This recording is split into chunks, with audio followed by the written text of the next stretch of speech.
35 years after the original Top Gun, Tom Cruise's Maverick has a lot to teach the next generation of pilots, but he also still has a lot to learn from Goose's legacy to Iceman's advice to the meaning of that final battle. This is the ending of Top Gun, Maverick explained. Warning, spoilers ahead. At several points during Top Gun Maverick, we see Maverick almost lose his wings within the Navy forever. It happens at the beginning of the film when he takes an unauthorized test flight. It happens later when he dares to challenge the restrictions of training, and it happens once more when he finally loses his cover within the Navy with the death of friend and former rival Iceman, who used his status as admiral to protect Maverick. This is of course the ultimate threat one can level at him, as Maverick emphasizes repeatedly that flying is all he knows how to really do well. He spends the whole movie fighting off the idea that he might be out of the cockpit for good until he's finally proving himself enough to fly as team leader on the mission. At the heart of the film, "Good morning, aviators, this is your captain speaking." A few hiccups aside, the mission is successful and Maverick returns home a hero. After that, the film doesn't really tell us exactly what he's going to do next in terms of his career, but we do see him back in his hangar, working on that old P-51 Mustang he's apparently been fixing up for a long time. It's not definitive proof that he's moved on, but watching Maverick take to the skies in the Mustang rather than F-18 or another experimental aircraft for the Navy suggests that he's begun making peace with the idea that he doesn't have to be a naval aviator forever. By finishing the Mustang, he seemingly finished that chapter in his story. Tensions in the film is the relationship between Maverick and Bradley Rooster Bradshaw, the son of Maverick's former navigator Goose, who was killed in action in the original Top Gun film. In the wake of Goose's death, Maverick did his best to step in and be a kind of surrogate father for his best friend's son. But at some point, that instinct went a little too far. The film reveals Rooster is still angry over his father's early death, and also angry that Maverick pulled his application paperwork from the Naval Academy, setting his whole career back by several years because Maverick himself didn't think Rooster was ready. The film presents a journey for both men, not just as individuals, but as teammates, as Maverick has to learn to stop handling Rooster with kid gloves, and Rooster has to learn to stop holding a grudge. It takes a long time for them to figure this out, but when they're shot down together behind enemy lines, they manage to build what looks like a lasting bond. Rooster's presence at Maverick's home at the very end of the film, and his pictures on Maverick's walls suggest that he'll be sticking around with his surrogate dad for quite some time to come. Penny Benjamin is a character reference in the original Top Gun as one of Maverick's exes, indicating that these two have a decades-long history that Penny is eager to put behind her. Throughout the film, even as Maverick is back in her life, she repeatedly warns him for making further advances eventually. Of course, it's clear that something else is happening, and when they get back together, Maverick makes a promise he won't leave again. He eventually keeps that promise by returning from his near-death experience on the mission, only to find that she's departed on a sailing trip, presumably because she assumed he wouldn't be coming back at the end of the film. It's Penny who returns to Maverick, not the other way around, suggesting that they finally managed to overcome their hesitancy. Maverick's willingness to take her up in the plane he's restored with his own two hands further cements the bond they felt. They are both ready to settle down with each other when he first introduced in Top Gun Maverick. Rooster is very much a foil from Africa, a painful reminder of what he's lost and the ways in which he failed in his life. But Rooster doesn't just exist to serve Maverick's character, he's got struggles of his own to go through. In the training flights for the mission at hand, we see Rooster emerge as the most cautious of the pilots in the field. The one would rather take his time and deal with known issues than fly into the unknown or rush to action. This promise metric to constantly tell him to focus more on doing than on thinking. It's hard for Rooster to make that shift even as he sees his fellow pilots doing it around him. Only when the mission is on the line, and it's clear that he has no other choice but to act quickly and decisively, does he emerge from his shell to become the kind of pilot Maverick always knew he could be. By the end of the film, Rooster has emerged as a more self-assured version of the pilot he was at the beginning of the film. He's learned to let go of his fears, and he's also learned to let go of some old pain, leaving him better for it. In the beginning of Top Gun Maverick, Maverick's been working as a test pilot for the Navy for years, spending his days pushing the limits of new aircraft as far as they can go. But as we soon learn, the program where he's made his home is about to be scrapped in favor of unmanned aircraft, something he's determined to prove he can stop. Maverick fails to prove himself better than an unmanned program, crashing the experimental jet in, leaving an admiral very angry with him. He's shipped off to Top Gun for one last mission, but he proves himself there, establishing the ongoing value of pilots in cockpits, even in an age when drones can do a lot of the work. I have to admit, I wasn't expecting an invitation back. They're called orders, Maverick. We see Maverick's value to his mission in the film, but one thing that remains unaddressed is how the test pilot programs will be affected by his performance. Will he be able to advocate to higher-ups in Navy for continued use of pilots like him? Can he save the jobs of the people he used to work with? Or is his ability to move on from his old gig the sign that everyone else has to move on too? Though Maverick and Rooster make up the core emotional narrative in Top Gun Maverick, they are the only pilots in the game.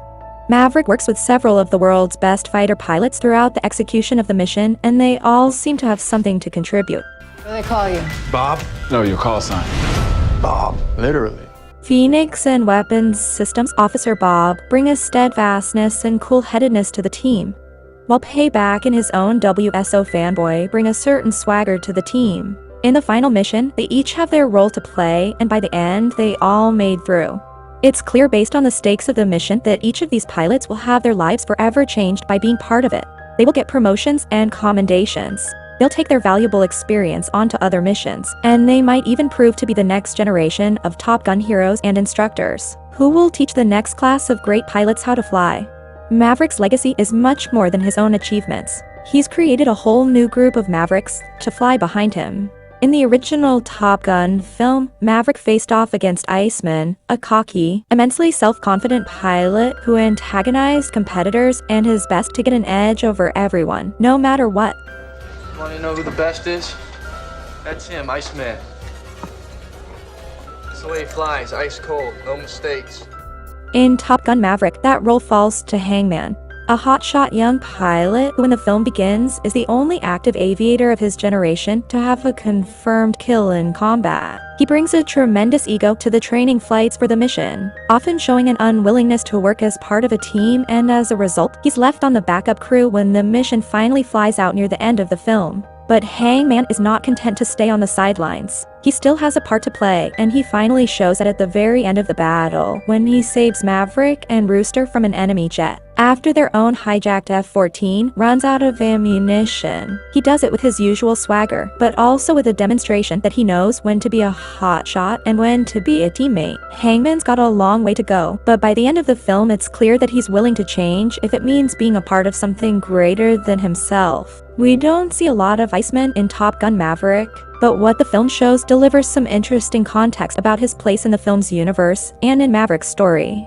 He went on to become an admiral and the commander of the Pacific Fleet, and yet he's still in Maverick's phone simply as Ice, implying the closeness they reached at the end of the original film has continued in the intervening years.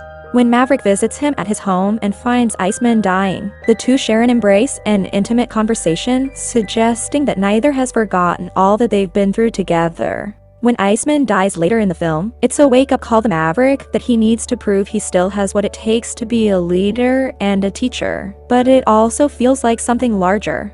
Iceman and Maverick represent two different paths taken out of that original film. One who became a leader and the other who stayed in the pilot seat, determined to control the only thing he's ever sure he was good at. Iceman's legacy within the film is a belief in the sustained power of human pilots, but also a belief in the sustained power of learning to teach and help others, something he finally taught Maverick at the end. The mission at the heart of Top Gun Maverick is a complex, dangerous combat flight to destroy another nation's new facility for enriching uranium before said uranium can be deposited at the site.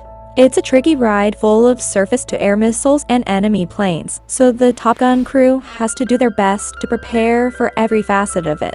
The mission is of course ultimately successful. Facility is destroyed and several enemy planes are shot down in the process. This of course raises the question, what are the geopolitical implications of this operation? It obviously happened under deep secrecy to the point that the enemy had no inkling it was coming until a series of missile strikes launched to slow their air response. The film doesn't tell us which country is responsible for the facility or how delicate US relations are with them. Outside of this particular issue, it's possible the pilots at the heart of the mission may have many more combat flights in the future. Or it's possible it will all just go away because no one wants to admit to building the uranium facility. Either way, it's fascinating to think about. In the original Top Gun film, it was understood that these pilots in the institution which train them will go on seemingly forever with no challenge to their necessity or their power within the US military complex. By the time of Top Gun Maverick, that's at least somewhat in question. Maverick's test pilot work is being undercut by drone programs. And while that doesn't necessarily apply to Top Gun itself, he also spends much of the film butting heads with Cyclone, Top Gun's apparent commander who has little respect for Maverick himself, and believes that his style of flying and teaching is about to go the way of the dinosaurs. The end is inevitable, Maverick. Your kind is headed for extinction. By the end of the film, of course, Cyclone grudgingly grows to respect Maverick's unorthodox methods and abilities, as well as a pilot and as an instructor. He teaches by getting up there and doing things no one else dares to do, and by ultimately proving that his way of doing things is still valuable then. It's hard to imagine a world in which this doesn't have an impact on the immediate future of Top Gun, its students, and its instructors. Given how little we know about Maverick's own work with the Navy after the events of the film, though, it's hard to pin down exactly how that impact will land. In the middle of Top Gun Maverick, whenever it goes to Iceman's house to talk through his difficulties with a mission and with training the pilots he's been assigned, never tells Iceman that being a pilot is not what I am, but who I am. He emphasizes that he's not a teacher, but he doesn't know how to pass along what he's learned, and then he can't handle the burden of what it might mean if he fails. Iceman, communicating mostly through computer because of his illness, responds by typing, "It's time to let go." This means many things in the wider context of the film. It means it's time for Maverick to let go of the guilty feels for losing Goose and for what he did the Rooster earlier in his career. It means it's time for him to let go of the life he used to have. And it means it's time for him to let go of the fear that he's going to inadvertently cause more loss of both lives and careers. Iceman re-emphasizes this point more than once in the conversation, leaving Maverick with the conclusion that he simply has to learn how. By the end of the film, Maverick has seemingly let all of it go. He's no longer afraid of losing who he is or what he does, or of letting down the people around. He's able to take his own advice, stop thinking about it, and just do it. And in the end, that might be the most important thematic through line of Top Gun Maverick.